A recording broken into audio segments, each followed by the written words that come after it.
Hello friends, welcome to my channel. छोटे बेटा बहू कई दिनों से मुझे मुंबई आने कह रहे थे, लेकिन इनके जाने के बाद मेरी सहेलियों ने मुझे बताया था कि गांव का घर तेरा अपना है, इसे छोड़कर मत जाना। वैसे भी छोटी बहू तेज तर्रार है, उससे तेरी नहीं पटेगी। इसीलिए उनके पास जाने की मेरी हिम्मत नहीं हो रही थी। ऐसा नहीं था कि यहाँ गांव में बड़े बेटा बहू मुझे बहुत प्यार से रखते थे। वास्तव में बड़ी बहू तो कभी सीधे मुंह बात भी नहीं करती थी। घर में उसके अलावा मेरा काम करने वाला कोई और न होने से मजबूरन मुंह फुलाकर ही वो मेरा काम करती। फिर भी मैं सोचती कि चाहे मुंह फुलाकर ही सही मेरा काम कर तो देती है ना, उतना ही काफ़ी है। मन में समाधान तो करना ही होगा। ये घर मेरा है, इसीलिए मैं अधिकार से इस घर में रह सकती हूँ। यही सब सोचकर मैं मुंबई जाने से कतरा रही थी।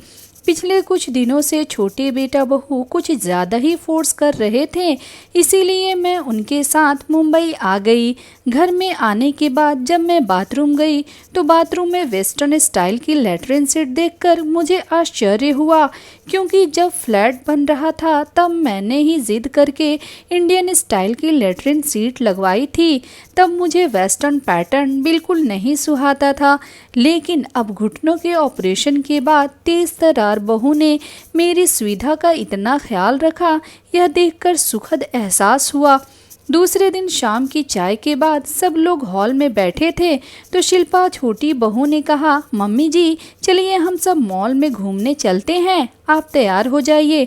मैं क्या करूँगी मॉल में जाकर, जो हम सब करेंगे वो आप भी करना। नहीं बेटा, मैं घर में ही ठीक हूँ, तुम सब लोग जाओ। आखिर आप हमारे साथ मॉल में क्यों नहीं आना चाहती? शिल्पा, यदि मम्मी नहीं आना चाहती तो रहने दो ना, बेटे ने कहा। आप रहने दीजिए जी, आपको किसने कहा हम दोनों के बीच में बोलने को?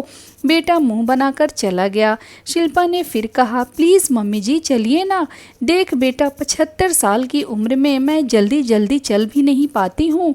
तुम में से किसी को मेरा हाथ पकड़ना पड़ेगा, मेरी वजह से तुम लोगों को भी धीरे धीरे चलना पड़ेगा। ऐसे में बिना वजह तुम सबका मज़ा भी किरकिरा हो जाएगा। और मॉल में वो क्या बोलते हैं, एस्केलेटर आदि पर चलना भी मुझे नहीं आता। मम्मी जी, जब आपके बच्चे छोटे थे, छोटे छोटे पैरों से तेज नहीं चल सकते थे, तब आप भी उनके साथ धीरे धीरे ही चलती थी ना। बच्चे तेज नहीं चल सकते, इसीलिए क्या आप उन्हें घर में छोड़कर अकेले घूमने जाती थी? नहीं ना। अब हम बच्चों की बारी है, आपके साथ हम भी धीरे धीरे चलेंगे। आखिरकार घर में बैठे बैठे आप भी तो बोर हो जाती होंगी। रहा सवाल एस्केलेटर का, तो मैं हूँ ना, आप बस तैयार हो जाइए, मुझे अभी बहुत काम करने हैं। अब ज़्यादा खुशामद करने मत लगिए। इतना कहकर शिल्पा जल्दी जल्दी किचन में चली गई। बेटे ने कहा, सॉरी मम्मी, आप बुरा मत मानिए।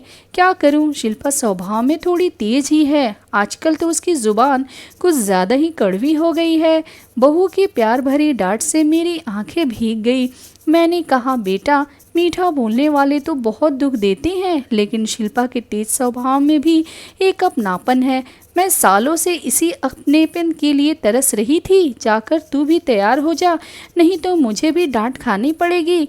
मॉल में जाने पर मैंने देखा कि ग्राउंड फ्लोर पर तो ज़्यादा कुछ है ही नहीं, ऊपर ही जाना पड़ेगा। बहुरानी जिद करके मुझे मॉल में ले तो आई, लेकिन अब मैं एस्केलेटर से ऊपर कैसे जाऊंगी? सब मुझे देखकर हंसेंगे। ये सब सोच सोचकर मैं परेशान हो रही थी। इतने में शिल्पा बोली, मम्मी जी हम यहाँ 5 मिनट एस्केलेटर के पास खड़े रहते हैं, आप आते आ जाते लोगों को ध्यान से देखिए, वे कैसे पहली सीढ़ी पर पैर रखते हैं, कैसे बिंदास्त होकर एस्केलेटर पर चलते हैं। जैसे ही घर की सीढ़ियाँ चढ़ रहे हों, सब अच्छे से देखिए ताकि आपकी घबराहट कम हो। मैं आने जाने वालों को अच्छे से देखने लगी। मुझे किसी के भी चेहरे पर थोड़ा सा भी डर नहीं दिखा। ये सब देखकर मेरा डर भी कुछ कम हुआ। शिल्पा ने कहा, मैं आपका हाथ पकड़कर रखूंगी, आप बिल्कुल ना घबराते हुए मेरा हाथ पकड़कर रखिए। चलिए, क्या अब आप एस्केलेटर पर चलने तैयार हैं? हाँ ठीक है। ऐसा कहकर मैंने शिल्पा का हाथ कसकर पकड़ लिया।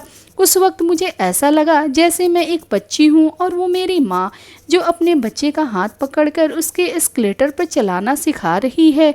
जैसे ही हमने पहली सीढ़ी पर पैर रखा मेरा बैलेंस थोड़ा सा बिगड़ा, लेकिन शिल्पा का हाथ पकड़े हुए होने से जल्दी ही मैं संभल गई। मैं कुछ सोचती कि उसके पहले ही हम लोग ऊपर पहुंच भी गए।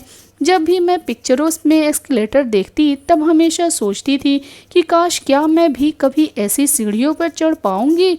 मुझ बुढ़िया को कौन ले जाएगा मॉल आदि मैं, मेरे साथ धीरे धीरे कौन चलेगा आदि। आज मेरी तेज तर्रार बहू ने मेरा सपना पूरा कर दिया। मैं मन ही मन ईश्वर से प्रार्थना करने लगी कि काश ऐसी तेज तर्रार बहू ईश्वर सबको दे।